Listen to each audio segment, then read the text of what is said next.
Tell Us. Welcome to Now Tell Us. This is your show where we have guests come and tell us stories. They come and inspire us, they come and educate us on a subject. And always we have a wonderful time here because we have wonderful guests who come and join us. Today we are having a great guest known as Elona Lopari. Hi, Elona. Hi, Anthony. Thank you so much for having me here. It's a pleasure to be Yeah, here. it's such an honor to have you here. And we're going to be talking about the seven pillars of building and scaling your business. And I don't want to take one more minute just doing the introduction. We get to know much more about you, Elona, soon. And at this point, I'll ask all the people to subscribe to our channel, to share this with your friends. If you have a question, ask a question. If you have any feedback to give about our podcast, we really appreciate. So let's get into the episode officially. This is Now Tell Us. I'm your host, Anthony Murori, and here we go.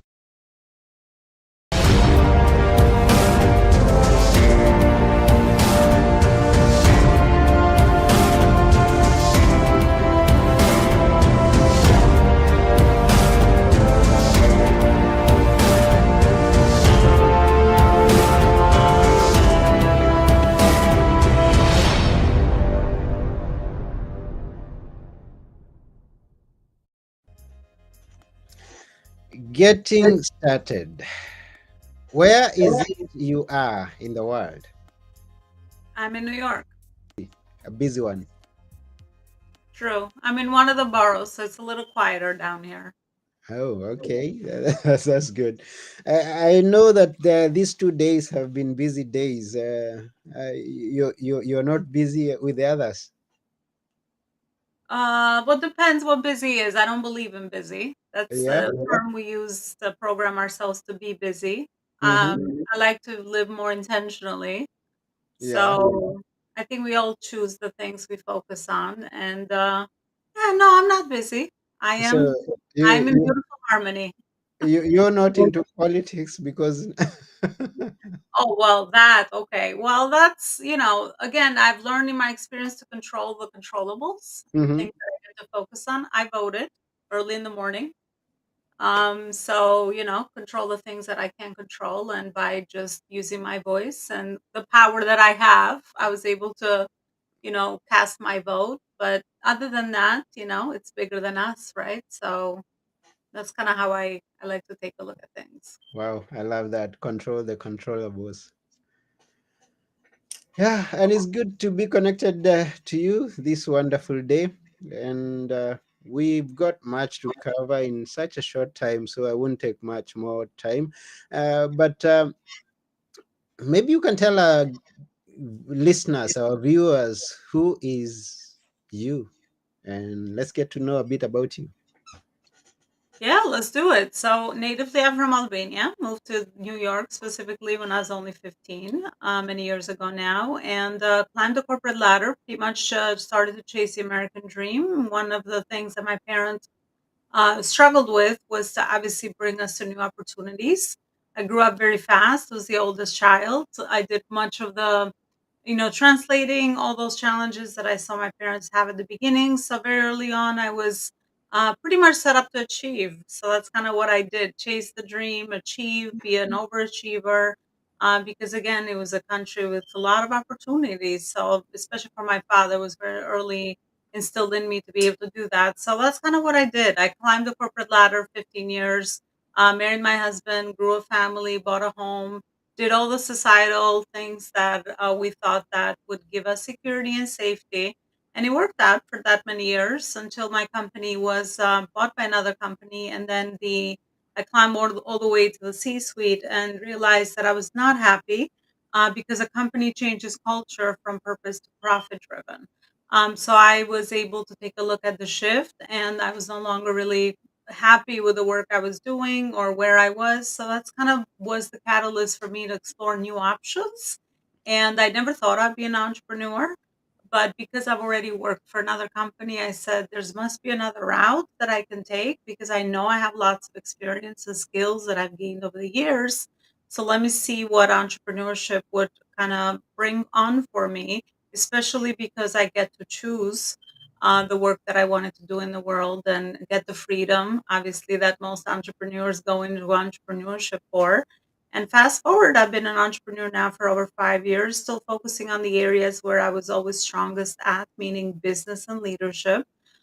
Those are the things that I've been able to add the most value over the years for the company I work for, but also for the entrepreneurs I've been able to support. And now my bigger mission is to help them align their purpose and profits and choose their purpose, much like I did, their calling, gather their life experiences in service towards others, but ensure that they're building a profitable, sustainable company that is independent from them, that is self led, and can be left as a legacy, can be exited from, or can be used as a philanthropy channel. That's so wonderful. What has been your biggest challenge on the journey, if I may start there? Because I believe I mean, we cannot tell that it's something that you're loving, but then there must be some challenges that you faced along the way. Yeah, I mean it's the uncertainty piece because there's a lot of work, inner work that I've had to do, mindset work that I've had to do, and so much investments with other mentors program. Places where I've been able to align myself with investments I made in me as the founder and as the CEO of my company, so that then I can make the right decisions to move the things forward that were important to me. So I think the biggest challenge has been, navigating an uncertain territory or an uncharted territory where you seem to be the first person kind of walking the path, even though obviously businesses have been built for years. It's not a really unknown area, but in the days that we're living in, you can't even operate in the ways traditional businesses operated in because of kind of where we're going with technology. So I think it's the uncertainty. At the beginning, I had lots more challenges because I didn't know what I didn't know, and I had a lot of coming from corporate. I was, needed to shift into investment mindsets and working backwards. As an entrepreneur, you're always working 90 days backwards, and I didn't know that. I thought like I did something and I got a result. So it's been a lot of that, and also understanding the bigger map of the business growth and where I was in the different phases and stages, and what was the right business model that was going to support me in the stages. Because lack of cash flow is usually one of the main problems that we all face as entrepreneurs. So the challenge was to always make sure that that was steady, growing, scaling, building a strong foundation, so then I could bring in the right systems, the right people on board, and all of those things that are needed to be able to scale at the next level. So I say mindset, cash flow, inconsistent cash flow, and then not knowing what I don't know. And those are main key, I mean, they're key areas for many people who are going starting on a business. And I usually say that I may not be the first person who is doing this, but for me, it's my first time. So I may not know anything that is to be known about this. And this is why we have books, we have a podcast. This is why we have you here, because you've been through that. You've faced the challenges, you've overcome them, you've learned things that you've learned, and we welcome you to now tell us what it is that you've learned and what it is that people can benefit from you through the experiences that you've been through. And before we go deeper into the seven pillars, I just want to thank Alice. Hi, how are you? And anybody who could be seven pillars, let's hear them. Just go one by one. If we have some, yeah, just go by one by one. Yeah, I mean, the first one is branding, right? Aligning our vision, mission, and values with the work that we want to do in the world and how we want to get known, right? Because one of the biggest challenges and also the most important pieces of business is to build trust, right? To build our name, to get known, to go to the people that we want to serve. So that would be the first pillar, learning how to brand ourselves, whether it's our personal brand. I work in the service space. That is my specialty. So sometimes personal brand and company brands do become diluted because you have a service. So usually you're the face behind the brand or behind the service that you're able to offer. So it gets a little weary in the scaling piece, but obviously not impossible. That's why I love the industry so much. So branding would be first, then marketing would be the second piece, understanding again how all of these connect together. Sales will be the third one. Understanding how marketing should feed into sales, and then doing the systems part, and then the team. So systems and team would be the last two pillars, because unless we understand how all of these feed into each other and they all connect together, it's very easy into entrepreneurship when we're building a company that we're working on a million things parallel. Sometimes they seem parallel, but people don't always understand how all of these connect together. And then when they are taking the actions that they need to take in their day-to-day operations of their business, they don't always understand how their branding is feeding into their marketing, how their marketing is feeding into their sales, how to create the right systems, and then how to bring in and grow a team. So over my experience, I've been able to clarify the most foundational pillars that are needed. Doesn't matter where your business is, day one or day a million, and it doesn't matter what stage of growth that you are currently in. With strong foundations, you could build something that's sustainable. Hmm. Yeah, talk about branding and maybe the challenge that we have in maybe differentiating between your brand and the company brand. Uh, what would you advise someone who is just getting started on how to work on their brand? How do I set myself up? Is it the business that takes the forefront, or is it my name that takes the forefront, or and which is the benefit of either? Well, at the beginning, it's you in the forefront, right? Because nobody cares about your business unless they know about you, especially Mm-hmm. if you have a service. So it's always you in the forefront. I would say that the biggest focus that I've seen is to understand what is your business model, who is your market, and what are the marketing channels. When you understand that, then the rest of the branding, especially at the beginning, it becomes easier because then it's about how can I add value, right? Don't think about branding, it's a big word. Think about how can you be in service? How can you add value? So if you have clarified that your market and your marketing channels is LinkedIn, for example, how is it that you can start adding value there? What can you share with people that might be helpful to them? What can you set up, much like this, a podcast, or can you, create posts on social media, or start creating some videos, right? Sharing is caring. I've seen the biggest brand builder is always service, and being of value towards other people. Because at the end of the day, if you want to build human relationships, which is all about business, is all about that, then you want to be helpful to others, right? Without asking for anything in return. So especially at the beginning, there's got to be a lot of giving before you ask Mm-hmm. for something in return. However, everything is intentional. So, knowing how to focus on all these right channels and how to build people, bring people through what I call the prospect journey. This is what I help my clients with, crafting what a prospect journey looks like. What are those steps that somebody takes from they first saw you all the way to turning into a client? Um, Understanding that is important too, because then you just don't want to, you're not going to give forever, because then you're building a brand out of that and you're going to run out of funds or profits or sales or cash flow. Mm-hmm. But just to answer it very simply, to me, branding is all about showing up, staying consistent, and building trust and adding value.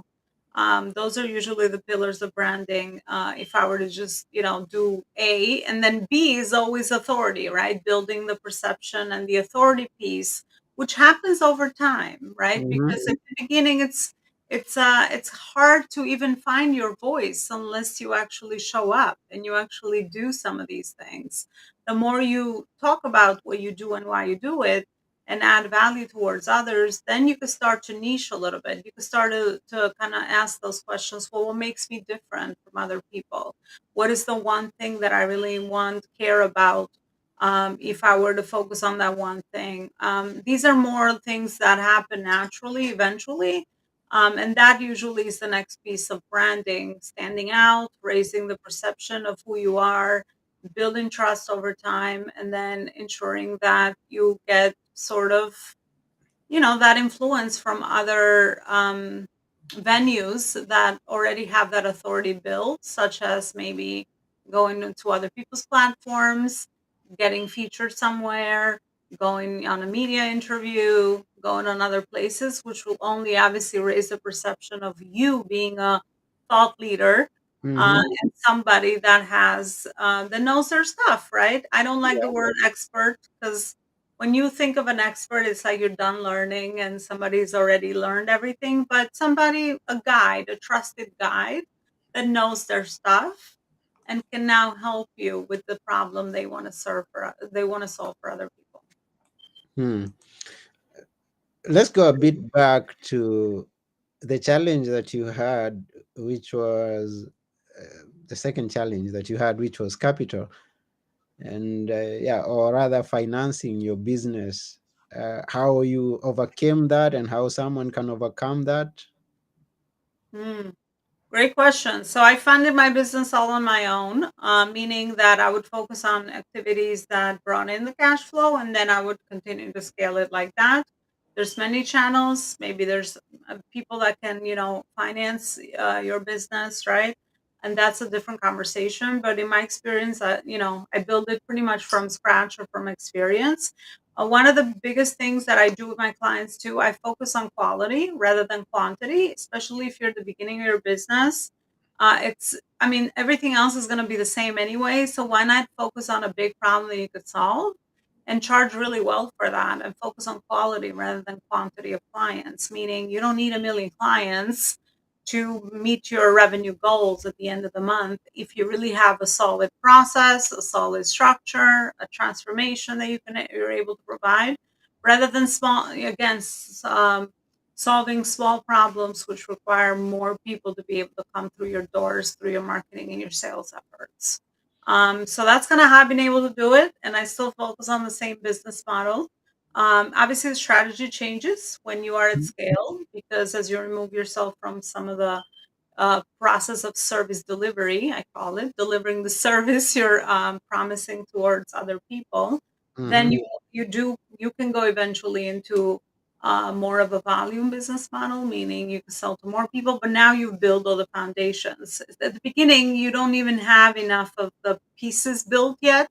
So you don't, it's going to be very hard to just focus on selling a $20 thing or $100 thing because you need to have a lot of people that you're going to be able to even make, I don't know, whatever monthly goal revenue that you have. So I have learned in my experience that it's wiser, more efficient, but also creates bigger transformations when you just focus on that one main problem that you could solve and then just worry about systematizing it process wise so that it gives people the results. And you obviously you charge, compared to the result and the way that it changes people's lives, and you remove yourself from the equation with pricing, 'cause that could be a whole other conversation. People are always underpricing themselves, especially in the service space. Hmm. That's good. Now we have a coach who is thinking of growing his business or her business in such a way that apart from just what he's been making on a monthly basis, I mean, he finds himself or herself at a plateau and says, I would want to increase this business. I would want to have more income or more money at the end of the month. How do you go about this in the best way? I mean, because this is a service delivery service, I mean, a business, and you want to scale it. Which is the best way to go about this? Yeah, I would always start with taking a look at their operations, what they Mm, already are doing inside the business, because everybody always worries about going outside, which we're going to go out, but let's first make sure that your in home, the home is working well, and your in house things that you're doing are working well, and mhm, also that your business model is able to support your scaling, right? Because it's very common that you've been able to offer a certain service because you're probably the only one there or had a couple of people to support you. But that's no longer viable because you only have 24 hours a day and now you have volumes of customers. So it's a good problem to have, and which is a problem that happens to scaling. But then that's why you want to take a look at your business model and take a look at how you can restructure it so that you're still able to give results, but maybe offer the service in a different way. So taking a look at the business model is always a smart thing to do because that's pretty much the foundations of your business. I mean, what brings you money? It's the way the people, your clients, are paying you. So that's always the big elephant in the room. And then, like I said, the second piece I take a look at is in the house. What are some of the operations that are working, that are not working? What can we streamline? What can we cut, savings on? What can we save as far as time is concerned? And then the third one is the marketing strategy. Take a look at the marketing channels currently used. How are those producing results? And then looking at that, and then adding new channels. If obviously you still want to focus on the your current market, find new ways to reach them. If it is viable for you to reach new markets, obviously craft another strategy to be able to do so and put the right tools, people, and resources to do that. So it's more of a strategy that you take a look at that point, looking at what are the things that might be missing or what are the gaps, and then implementing the strategy from there. Strategy. And I'm looking at this branding, which also interconnects with the marketing, and then we have the different platforms or different ways of being visible out there. Which is the current one that you would suggest, or which are the top ones that you would suggest people who are getting started on their business or want to scale their business? Which would you suggest that we be on? I think that would depend on who your market is. Mm-hmm. The market will dictate that answer. So depending on who you want to help and what is the business model you have, then you want to decide where those people are hanging out. Now, again, if you are more into business to business, LinkedIn is very powerful for that and it's up and coming. But I've seen tons of people have success on TikTok, right? Or on Instagram, Mm-hmm. um, or on Facebook if you're more of a community, if you have more of a community style service or business. So all the platforms obviously require strategy, require energy, require, all the pieces for you to put your energy behind why you're doing what you're doing. But I would say the easy answer is always where are the people that you want to help? And that's, you got to go there to them. It's not about where you would like to be, it's where they are, so that you can go and do what I said at the beginning, go add value, go show up, go expose yourself in front of them so they could, build know, like, and trust with you, and you can build relationships. I've always looked at all these channels just like personal life. Now obviously we can meet more people and we can connect with more people, but at the end of the day, the logic is the same. The more people know you and they trust you, the more obviously you're going to get opportunities, whether it's your new clients or whether it's opportunities for partnerships or all the other things that are necessary.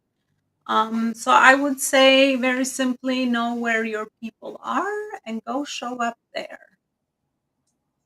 Know where your people are and go show up there.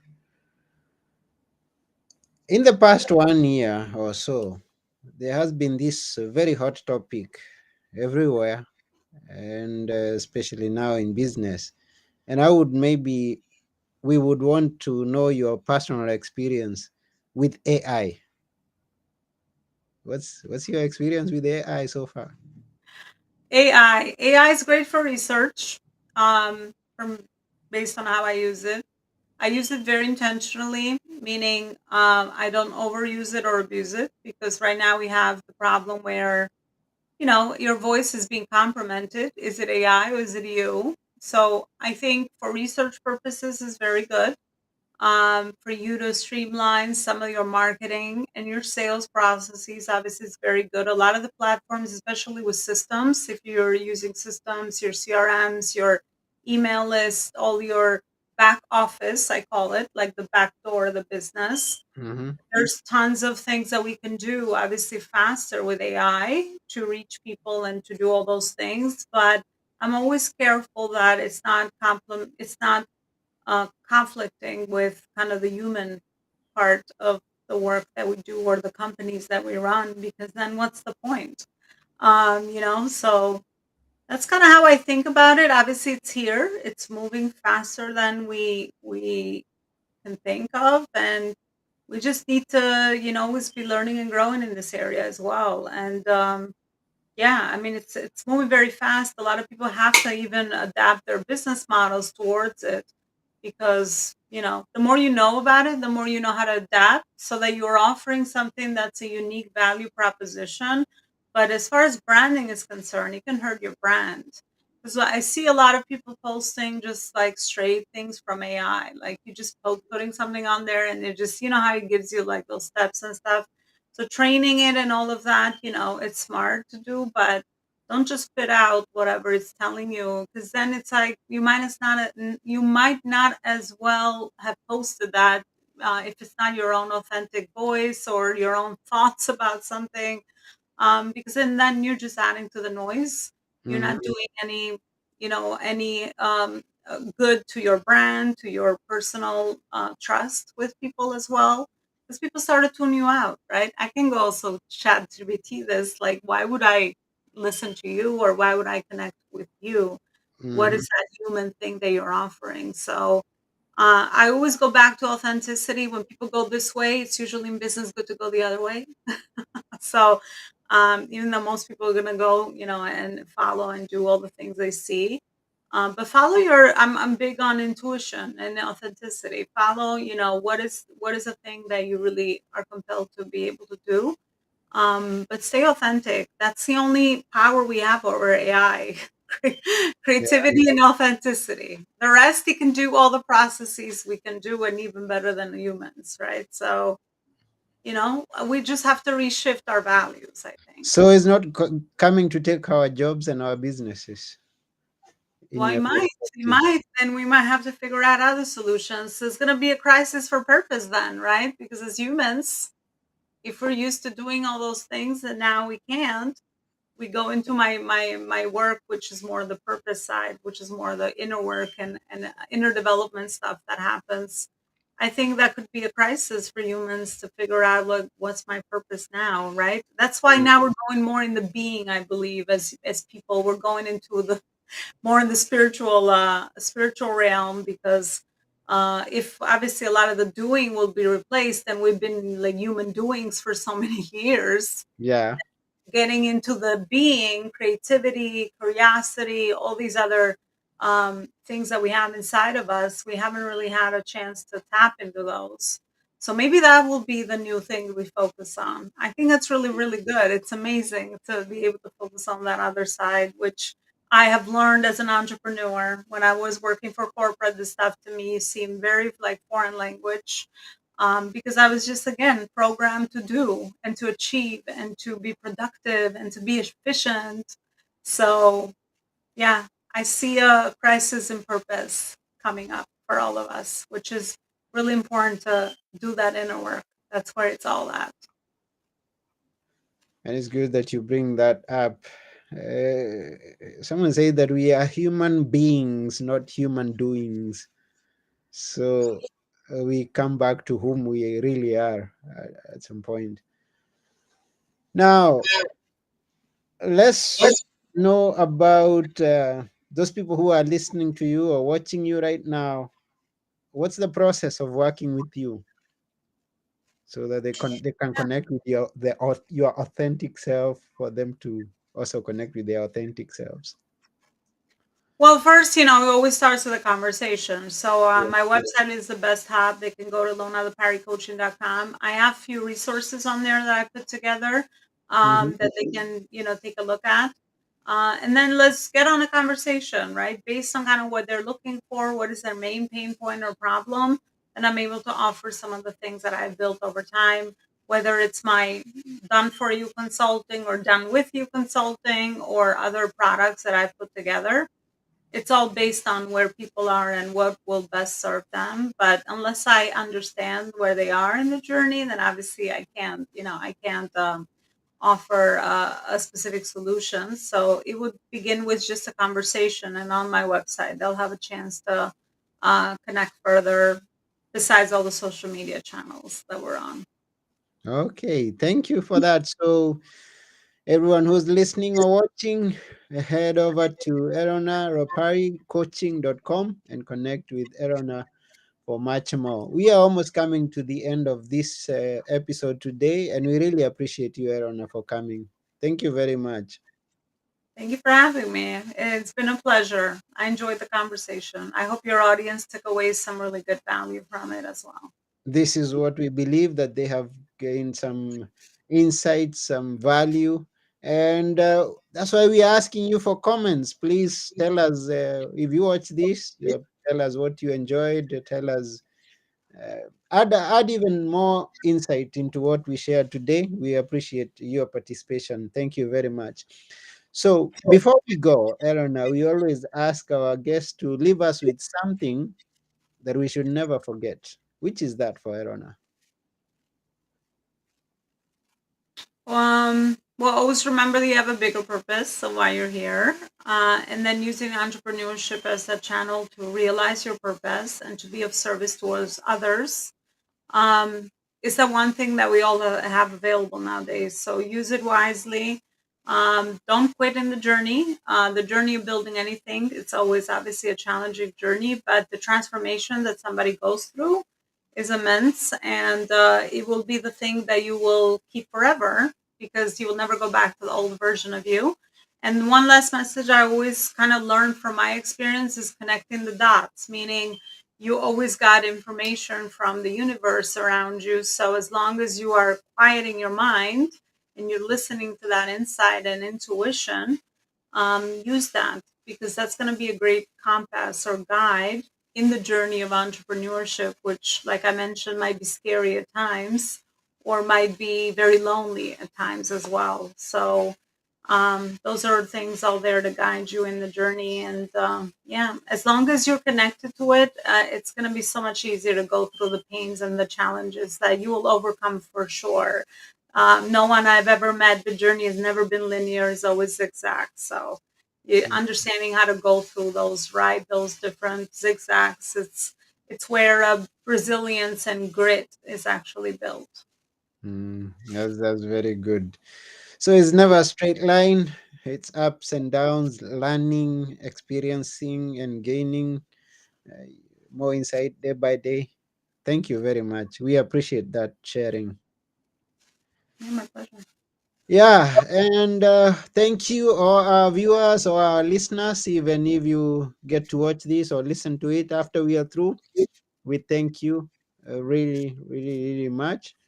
And yeah, this has been Now Tell Us. And until next time, I have been your host, Anthony Morore. And together with our guest, wonderful guest, Elona Ropari, we are saying bye for now. Bye, everybody. Bye.